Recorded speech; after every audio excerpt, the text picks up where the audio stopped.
Ամսի 16-ին փետրվարին կայանալու է համագումար ժամը 18:00-ին, արդեն հայտարարել են եւ բոլոր կուսակցության անդամների ներկայությունը պարտադիր է, ինչպես նաեւ այն անձանց, ովքեր համամիտ են Վարդան Ղուկասյանի հետ, որ այս երկիրը տանում են սրանք կործանման։ Հիշեք այսօրը եւ արձանագրեք։ Ոնց որ ես ասում եմ 3 տարի առաջ, 4 տարի առաջ, որ գալու է օրը Տիտեռնակաբերդ գնալը սարքեն Զապատո, ակել են, քանդեն, բլեն, հավասարցնեն հողին։ Նույնը ասում եմ հիմա, հիշեք այսօրը։ Գալու է օր սրած վերարտադրվելուց հետո,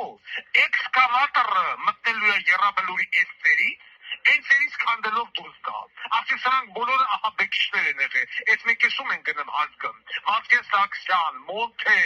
չգիտեմ, Մոխորունի, այդ հազարավոր զոհված զինծառայողներին հայտարարել ահաբեկիչ ու բլեն։ Բլեն ամբողջ Եռաբլուրը այդտեղ էլիտար շենք գցել։ Այդ օրը գալու է։ Հիմա երևի զոհվածների ծնողները կասեն, ինչ ասում։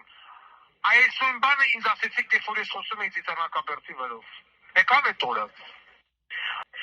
Վաղը միշտ այդ սաղ 18 տարեկան, 20 տարեկան զոհված զինվորներին սաղ Ղարաբաղի պատերազմը ազատագրածը տղեկին հանելու են ահաբեկիչ եւ գերեզմանները քանդել։ Ասել եք ձեր մեռալիստեք եկալեք տարեք լավագույն դեպքում։ Մեկ ստեղ էլիտար շենք են գցում։ Ու էլի ոչ մեկ ձեն չի հանելու։